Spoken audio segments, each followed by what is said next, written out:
Donald Trump's week of utter chaos is a way to put it. This is by a guy, Julian Zelizer at CNN. He's their political analyst. And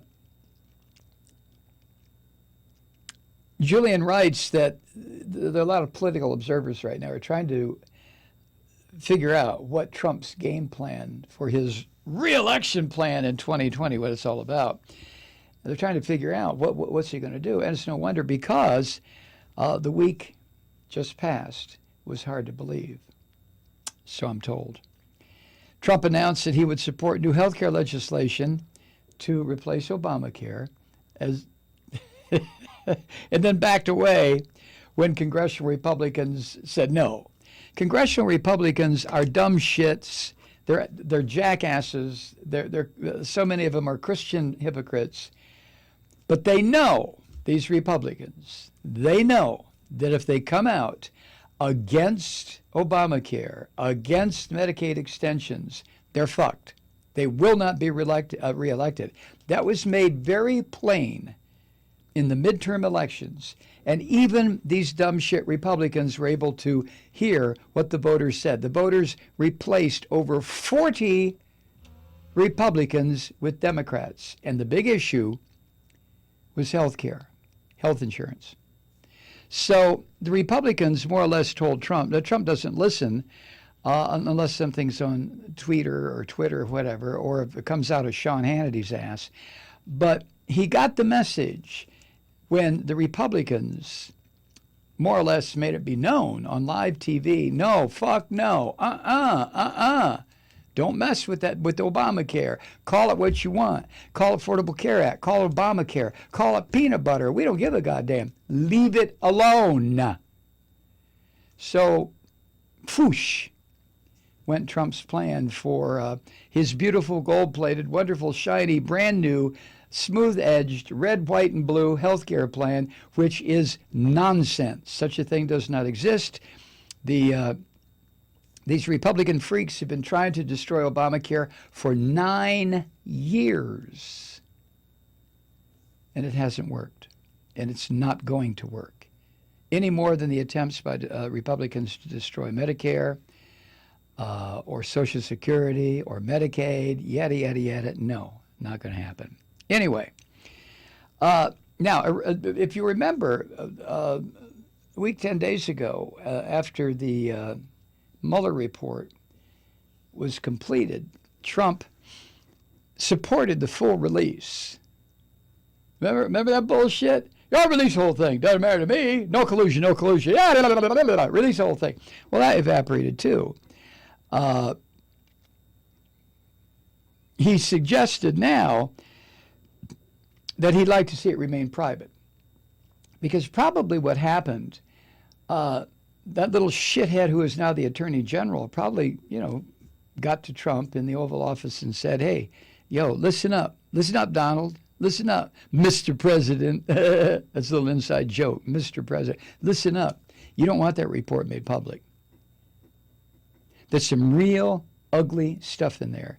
And you're going to have mobs of people at the gates, just like Ms. Trunchbull said, demanding your resignation. So Trump backed off. And now he wants it to remain private. He also shows no interest in stepping back from his fights with the Democrat-controlled House of Representatives. He continues to accuse the Democrats of what he calls, I love this term, presidential harassment.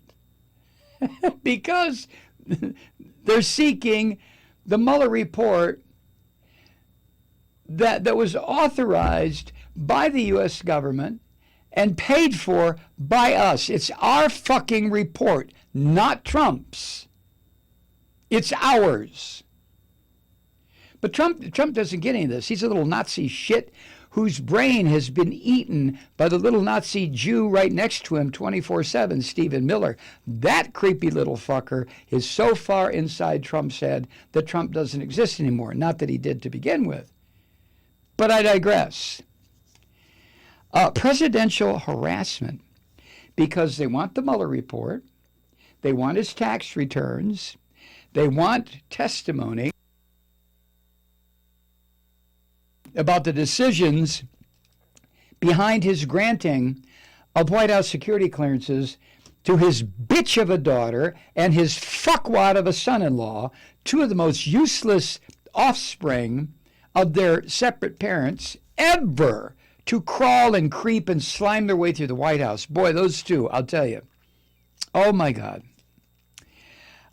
He told the NATO Secretary General, and then repeated it 2 or 3 times, that his father was born in Germany, which he was not. He was born in fucking New York.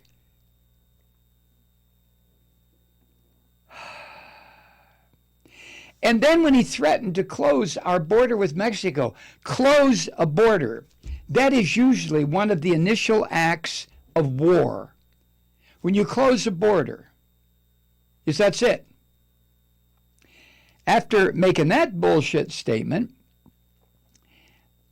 which in addition to being a gross diplomatic error would have caused economic chaos, he said he would hold off for a year. Oh, Donnie, thank you so much, you prick. Thank you, Donnie. Then there was a speech to the National Republican Congressional Committee when Trump said that wind turbines cause cancer. What the fuck? And vaccines cause autism, right, Donnie? Jesus Christ. And then he suggested, or he predicted, he's given a speech to the National Republican Congressional Committee. It's carried fucking live on C-SPAN, every word of it.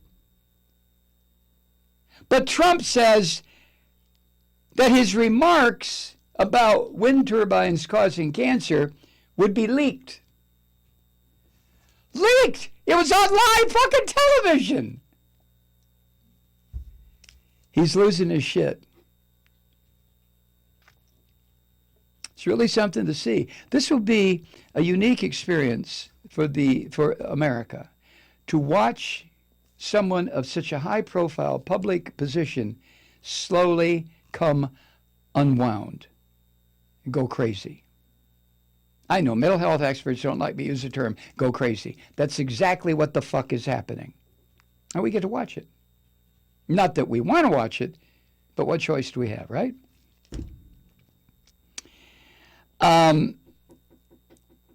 His so-called political rallies that he goes to now for 2 reasons: to have his ego greased up and stroked. I've said his ego. And where he gets to grease up and stroke the idiocy of his base, which is getting smaller, because his base is starting to realize, among other things, that Trump is insane. And he's going to try again and again and again to take away their aging parents' health care that keeps them in a nursing home and away from mom and dad. You know, Grandpa stinks. Yeah, he does. That's why we have him in the nursing home. But if the Medicaid stops, or if the Affordable Care Act disappears, then stinky Grandpa is going to have to move back in, huh?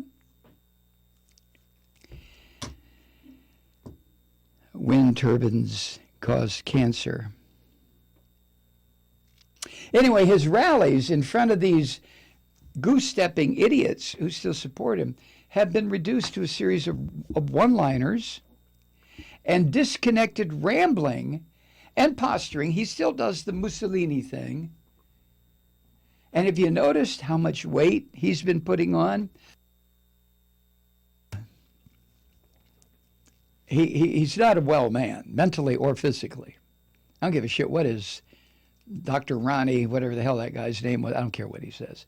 Trump is a sick son of a bitch. I think he's only being held together with probably Lipitor and hairspray. Yeah. So with all this chaos, what is Trump's strategy for winning re-election, you might ask? Well, in fact, chaos is the strategy. The chaos he is creating is his strategy. This is how Trump has always managed to skate past a prison gate with his lies, his fraud, his cheating, his stealing, every fucking law-breaking thing he's ever done. He uses chaos, not chaos theory, chaos to skate right by the prison door, and he's doing it this time. Trump is trying to defeat Democrats in a massive game of prevent defense, where the Democrats are being put in a position where they're coming out about all the things they're going to stop Trump from doing. Mistake! Mistake! Take it from this podcaster. That is a mistake, Democrats. But never mind.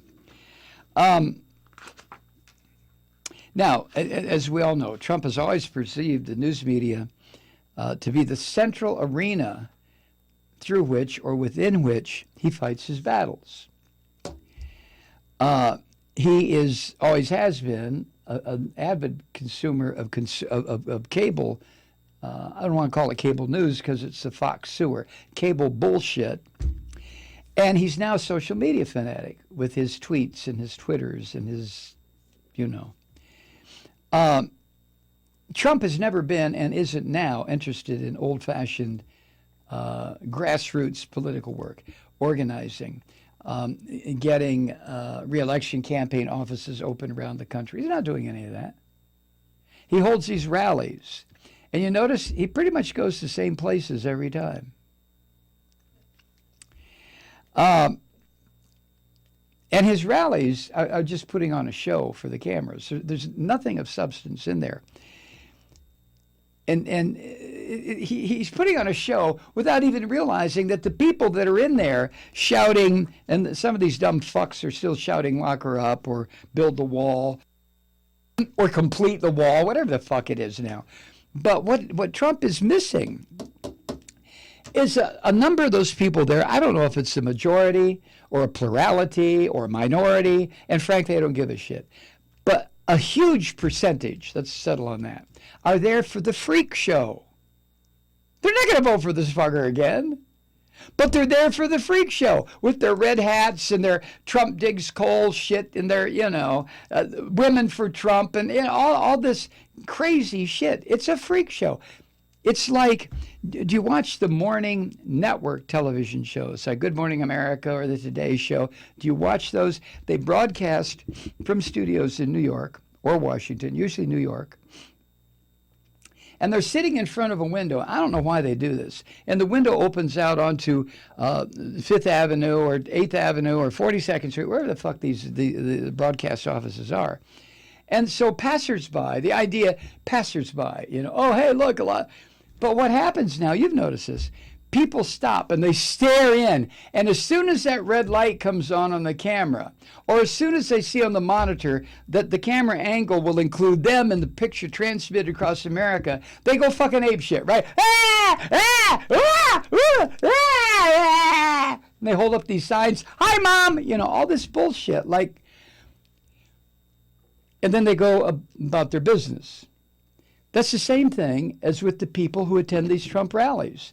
They're there for the freak show. Make America great again. I don't give a fuck. MAGA, MAGA, MAGA.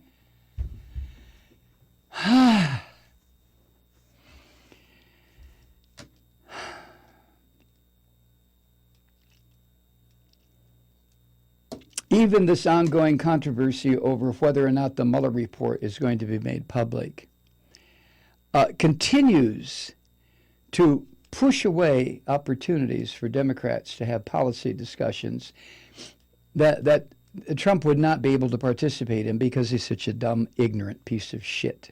But the Democrats, now I realize some of them are focusing on policy issues.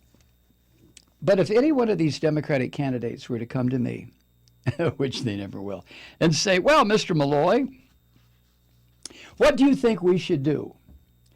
The first thing I would tell them to do would be to ignore this bloated fuck named Donald Trump. Ignore him.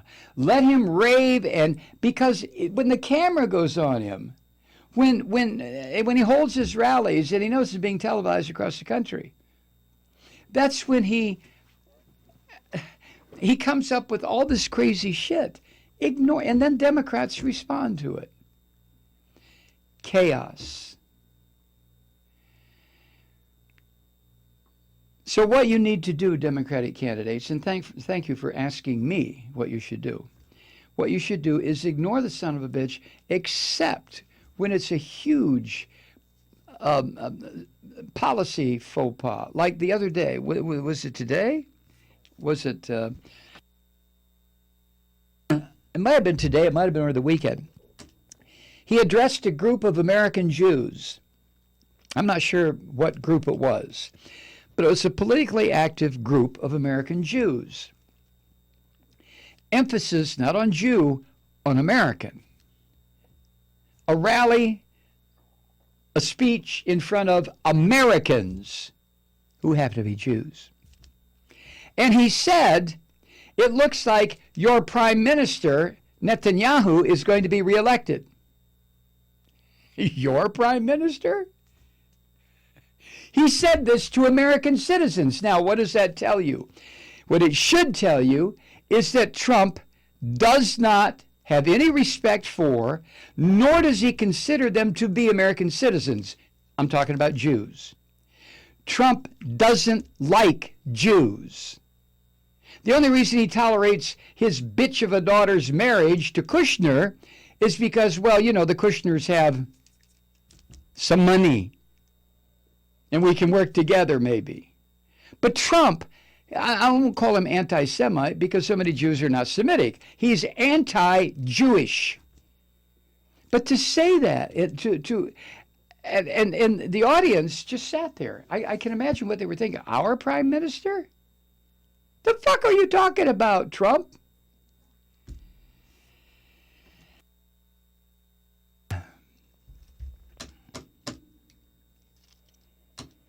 Now, there's a logic on certain levels. There's logic to Trump's plan of chaos to get himself reelected. Democrats are on strong ground. There's no argument when it comes to a large number of policies. Health care, climate change, gun control, solid ground, supported by most Americans now. Yes, even gun control. And there's more issues, but those are three big ones. And given Trump's low national approval rating, I'm not talking about his rating among the drooling, knuckle-dragging assholes who show up for these rallies. And don't forget, a lot of them there are just for the geek and the freak aspect of it. But given Trump's low approval ratings, there's a good chance that the Democratic candidate will be seen in a more favorable light than Trump, even among these mouth breathers. But if they get drowned out by coverage of Trump's craziness, that's better for Trump. Trump talks about, I'm going to close the southern border. And fucking news media goes slobberingly crazy. And if times were normal, they should go slobbering crazy. But Trump is a fucking maniac. So why do that? If Trump wants to say, I'm going to go down to the southern border and I'm going to be like a dog, I'm going to urinate along the border and leave my scent and nobody can cross. If he says something like that, let him fucking say it. He's not going to close the border. Half the shit that he said, he's not going to defund Obamacare. So why focus on this sick fuck, this chaos that he generates? I know what you're thinking. Well, why are you focusing on Malloy? I'm not running for public office. That's the main reason. Hey, Truth Seekers, Mike Malloy here on the Progressive Voices Network. We've got a deal for you. You can now subscribe to our new 1-hour audio-video combination Malloycast for only $29 a year. But you have to act fast. This deal ends on tax day, April 15th. Since we're without any business managers now, 100% of your support goes directly to maintaining our nightly campfire. Visit MikeMalloy.com to renew or to subscribe. And thank you for all the ways you keep it lit.